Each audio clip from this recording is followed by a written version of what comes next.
Hello students, welcome to Formulator. आज के इस सेशन में हम लोग जो एक नया सब्जेक्ट स्टार्ट करने वाले हैं वो है हमारा इंजीनियरिंग मैकेनिक्स, जो कि थर्ड सेमेस्टर मैकेनिकल इंजीनियरिंग का जो सिलेबस में इंट्रोड्यूस किया है बिहार यूनिवर्सिटी को।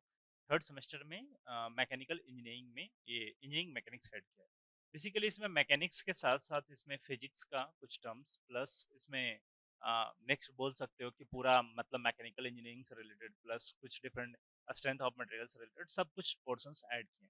तो हम लोग जो आज पेपर कोड पे बात करेंगे, इसके जो पेपर कोड है हमारा जो मैकेनिकल इंजीनियरिंग का इंजीनियरिंग मैकेनिक्स का 10030309, जो engineering mechanics third semester mechanical engineering का जो पेपर कोड है 100309। इसको टोटल 6 मॉड्यूल में क्लासिफाई किया गया है। टोटल 6 मॉड्यूल में इसे क्लासिफाई किया गया है।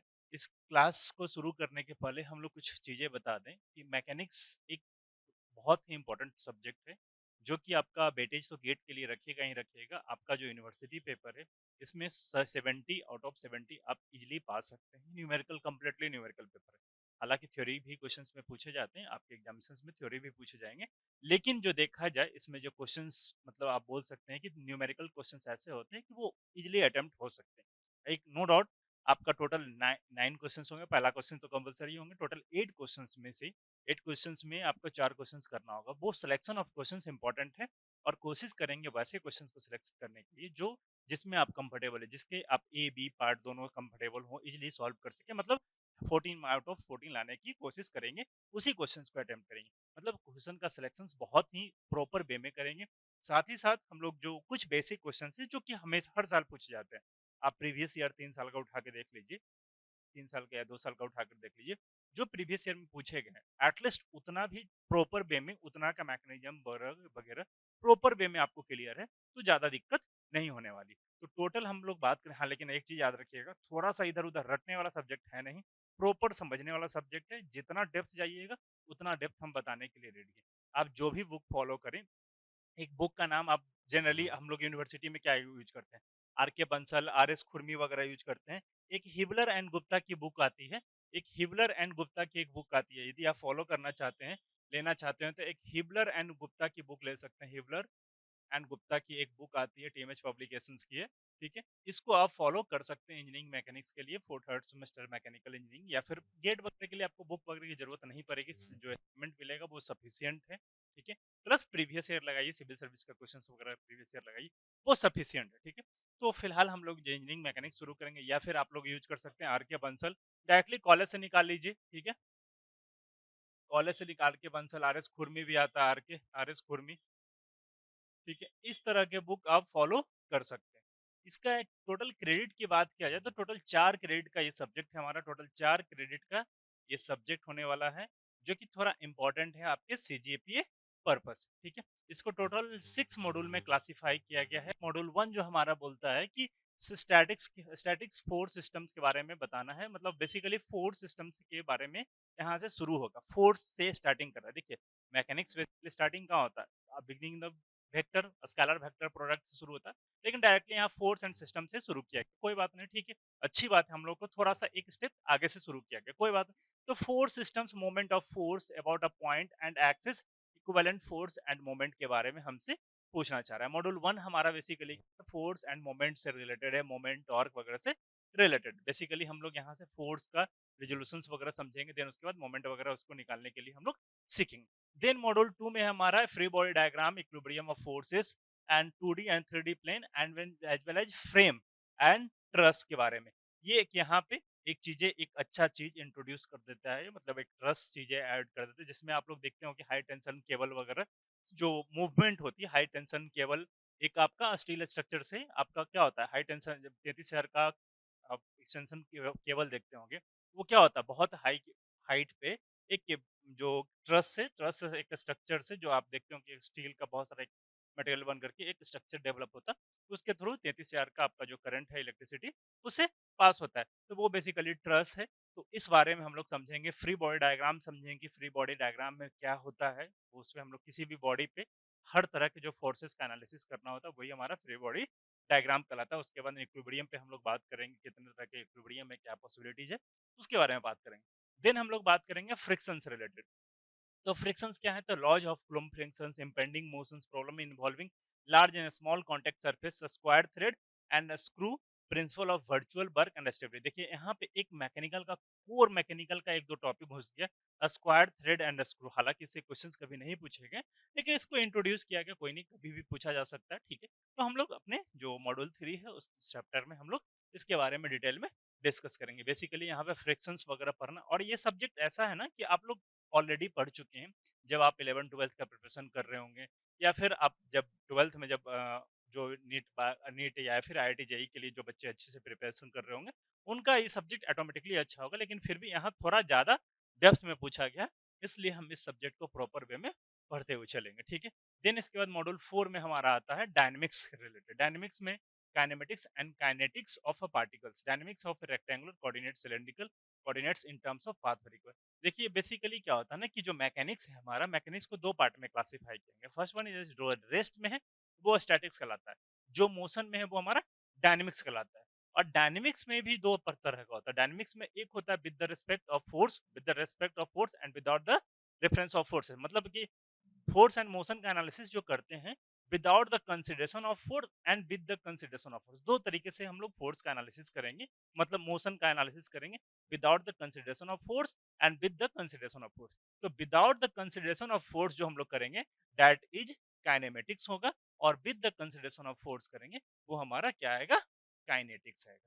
ये पोर्शंस हमारा मोशन का जब एनालिसिस करते हैं दो चीजें होती है, ठीक है। मीन्स जो हम लोग मोशन का एनालिसिस कर रहे हैं, एक में without the consideration of force that is kinematics and with the consideration of force that is kinetics। इसके बारे में हम लोग डिटेल में इस चैप्टर में डिस्कस करेंगे। उसके बाद बात कर रहा है कि पार्टिकल्स डायनेमिक्स इन rectangular coordinate system. Rectangular coordinate system के बारे में हम लोग को देखना है, एक्स वाई जेड कोऑर्डिनेट के सिस्टम में जो हम लोग फोर्सेस वगैरह लगेगा और उसके पोजीशन में क्या क्या चेंजेस होंगे उसके बारे में हम लोग को डिटेल में यहाँ पे डिस्कस करना है, ठीक है। देन उसके बाद properties of area. Properties of area basically कुछ नहीं, इसे नया मतलब मत समझिएगा। ये बेसिकली क्या है? Centre of mass, centre of moment of inertia, kinematics of rigid body, Chasles theorem and concept of fixed vector velocity and acceleration of particles, different frame of references and general plane motion। Basically यहाँ पे mechanics का core mechanics यहाँ से शुरू हो जाता है, centre of mass, moment of inertia, जिससे भर भर के क्वेश्चंस आपके एग्जामिनेशंस में आते हैं। आप एक बार प्रीवियस से उठा के देखिएगा, भर भर के क्वेश्चंस मिलेंगे। सेंटर ऑफ मास से भी अच्छे खासे क्वेश्चन, एक 14 मार्क्स का क्वेश्चन देता है डायरेक्ट, तो एक 14 मार्क्स से क्वेश्चन दे देगा। मोमेंट ऑफ इनर्शिया से डायरेक्ट एक 14 मार्क्स, या फिर ए बी करके देता है। इससे क्वेश्चंस अच्छे खासे होते हैं। मतलब आप उम्मीद कर सकते हैं कि इससे आप मिनिमम 21 नंबर से 28 नंबर, मिनिमम बता रहे हैं 21 से 28 नंबर का क्वेश्चंस आप इससे एक्सपेक्ट कर सकते हैं। 21 टू 28 मार्क्स का क्वेश्चंस यहाँ से एक्सपेक्ट कर सकते हैं। देन इसके बाद हमारा आता है work energy and impulse and momentum methods and particles and rigid bodies, conservation of momentum and coefficient of restitution moment of momentum equation। Basically work energy theorem में इम्पल्स एंड इम्पेंडिंग मोशंस वगैरह के बारे में detail में यहाँ पे discuss करना है, ठीक है। तो यहाँ पे moment of momentum equations, basically torque, moment of momentum equation जो हम लोग पढ़ रहे हैं बचपन से, एक चीज पढ़े होगे कि force equal to mass into acceleration होता है, force equal to mass into acceleration होता है, एंड मोमेंटम इक्वल टू क्या होता है? मास इनटू वेलोसिटी होता है। Momentum equal to mass into velocity होता है। तो मोमेंट ऑफ मोमेंटम बोलेंगे, मोमेंट ऑफ मोमेंटम बोलेंगे यदि, तो मोमेंट आर क्रॉस एम भी, मतलब क्या हो? Moment of momentum equal to क्या हो जाएगा? M M V R. ये क्या हो जाएगा? एंगुलर मोमेंटम बेसिकली देगा। ये हमारा क्या होगा?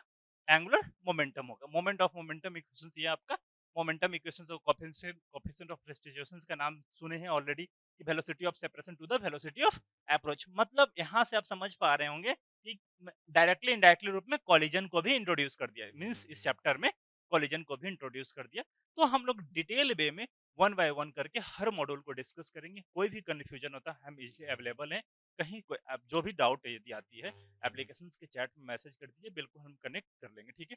एक चीज फिर से बोलना चाह रहे हैं, आप बुक जो फॉलो करना चाह रहे हैं आर एस खुरमी या फिर बंसल का बुक उठा लीजिए, निकाल लीजिए कॉलेज से, उससे प्रैक्टिस कीजिए क्वेश्चंस। एक काम और करेंगे, 3 साल का 3 इयर्स का पीवाईक्यू, इसमें इंजीनियरिंग में एक काम, एक 3 इयर्स का पीवाईक्यू, 3 इयर्स का पीवाईक्यू क्या कीजिए? डाउनलोड कीजिए। आप 3 इयर्स का पीवाईक्यू क्वेश्चंस पेपर डाउनलोड कीजिए और इसको लगाना सॉल्व शुरू कीजिए, लगाना शुरू कीजिए। क्वेश्चंस 1 2 3 जो भी आप पढ़ लिए या फिर जो भी आपको लेक्चर्स अवेलेबल हैं उसके हिसाब से आप पढ़ना बनाना शुरू कीजिए। जो नहीं बनता उसको नोट नोट डाउन कीजिए कि सर ये चीज़ें हमें प्रॉब्लम में ये चीज़ें नहीं बताया गया या फिर ये चीज़ें प्रॉब्लम में ये चीज़ हमसे नहीं हो पा रही, इसके बारे में ज़रूर हम लोग बात करेंगे। साथ ही साथ अभी जो आपके जो एग्ज़ाम सेंस होंगे, कॉलेज में होंगे या फिर अभी आप लोग यूज़ कर सकते हैं आरएस खुरमी या फिर बंसल और आर.के. बंसल, ये ये दोनों बुक से आप क्वेश्चंस का प्रैक्टिस आप प्रॉपर वे में कीजिए। अब हम लोग बात कर लेते हैं इसके थोड़ा मॉड्यूल में कितने वेटेज हैं सब्जेक्ट्स का, जो आपके यूनिवर्सिटी में जो वेटेज है, उस पे बात कर लेते हैं। तो ये मॉड्यूल जो वर्क एनर्जी इम्पल्स थ्योरम, आप इससे उम्मीद कर सकते हैं कि 14 मार्क्स का क्वेश्चंस यहाँ से आप उम्मीद कर सकते हैं। देन उसके बाद dynamics and kinematics of particles of rectangular in terms of, यहाँ से भी 14 मार्क्स का क्वेश्चंस आप एक्सपेक्ट कर सकते हैं कि आपका जो एक्सपेक्टेशंस है आपके एग्जामिनेशंस में वो कितने मार्क्स का यदि किसी कारणवश से कोई मॉड्यूल छूटता है तो आपको ये पता होना चाहिए कि हाँ यहाँ से हम लोग तो इतना कवर कर ही लेंगे, ठीक है। तो ये चीजें अब लेकिन छोड़ना नहीं है, पहले बोल रहे हैं छोड़ना नहीं है, कोई भी मॉड्यूल छोड़ना नहीं है।